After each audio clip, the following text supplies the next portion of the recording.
Today we're talking about Falls Church, Virginia, and everything that you need to know before considering making the move here.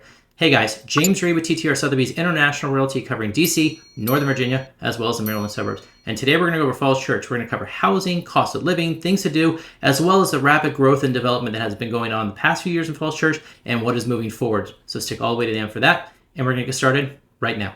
Okay, getting into Falls Church. We're going to cover all of Falls Church today. There are two parts that you may not be familiar with. There's Falls Church City, which is roughly about 15,000 people, and then there is Greater Falls Church, as I'll call it, which is located in Fairfax County. That has neighborhoods such as Pemmott Hills, Idlewood, Seven Corners, Lake Barcroft, a little bit of Bailey's Crossroads. All of that together is what we're going to cover. The total population there is about 113,000 people. So it is quite a large suburb. It is often overlooked. It's close to Mclean, close to Arlington, close to Alexandria.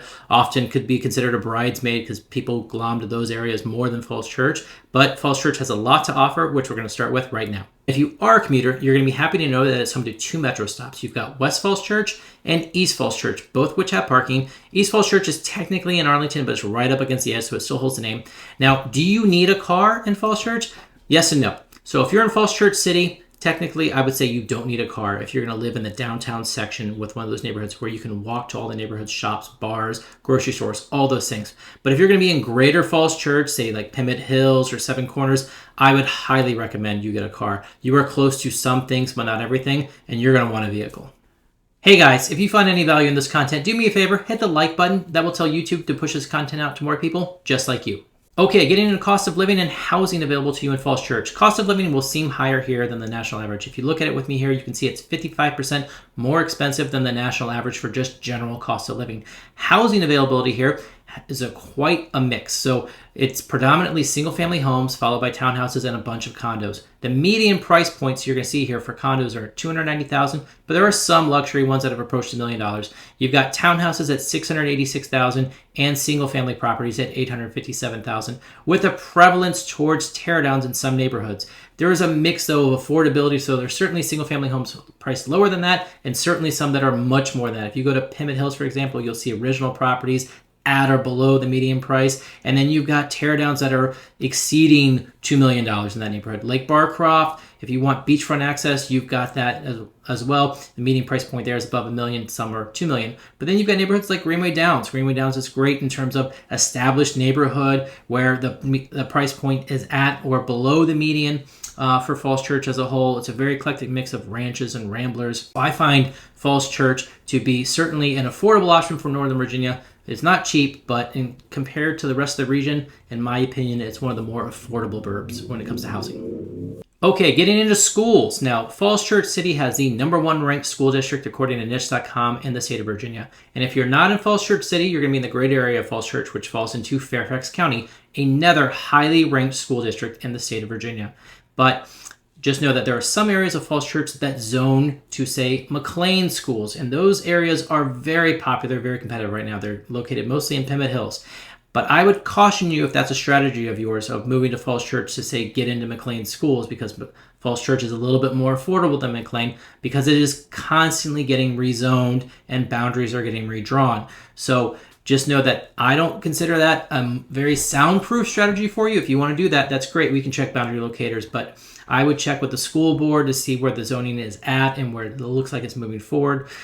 There are a lot of schools that are subject to overcrowding in Falls Church, in Mclean, in Arlington because they're so popular. So a word of caution, check the boundary locators, check with the school board, know where you're going to be, and make sure the schools are acceptable to you just in case it changes. Okay, things to do in Falls Church. There is certainly a lot available to you. In Falls Church City alone, there are 14 parks, many of which have playground equipment, so it is very family friendly. And greater areas of Falls Church neighborhoods also have their own parks and playgrounds available to you. You've got the W and OD trail that is 45 miles long that has pedestrian access as well as bicycles, so you can be as fit and active as you want, and it hooks up to other trails so you can get really anywhere. You've got a lot of shopping and dining and boutique stores in downtown Falls Church, which is extremely walkable. It's very close to Tyson's Corner, which is just a huge shopping megaplex. You've got the Mosaic District as well, which is fairly new in the area. You've got a lot of outdoor dining, restaurants, and shops there too. And I couldn't bring up Falls Church without talking about Eden Center. Eden Center is the East Coast's largest Vietnamese commercial center. It is home to over 125 restaurants and stores, all of which are Asian themed, most of which are Vietnamese. It is an institution on itself. If you've been to Falls Church, you know this shopping center for sure. It is extremely busy. If you look at the footage here, this is just a random Wednesday, and you can see how swamped it is. There is some redevelopment scheduled for the area as a whole, which we'll touch on next. Okay, growth and development of Falls Church. If you've been to Falls Church recently, you've probably seen a lot of construction projects and a lot of cranes. So we're going to touch on a few of those going on right now. We just mentioned Eden Center. There was a preliminary approval that just happened around Eden Center. There's a 10-block area that Falls Church is looking to redevelop and bolster their commercial. They're not trying to displace shopkeepers, but we're going to have to keep an eye on that as costs accrue. They were even scheduled to, say, put in a hotel by Eden Center for visitors. Now, on the other area of town for Falls Church, on the west side near Meridian High School, there is a 10-acre redevelopment going on, which has condos, apartments, retail, as well as a bunch of medical offices going in. And when you come in further on West Broad Street, there was Founders Row that was just completed, but it still has a movie theater to reopen or to open. And then across the street from that, you've got Founders Row 2, which they are breaking ground on. That is going to be hundreds of condos, apartments, retail, shopping. And when you get in further, you get into the downtown area of Falls Church, right by the State Theater and Clarendon's Beach Shack. They've got a mega Whole Foods being developed. They've got hundreds of affordable apartments and condos getting put in, as well as a new home for the Cauldron Theater. So there is a lot of development, much more than we can cover in this video, going on in and around Falls Church. A lot of growth going on there. So I am very bullish on the growth of Falls Church. If you're looking to invest in Falls Church, certainly reach out to me. I think there's many opportunities available to you.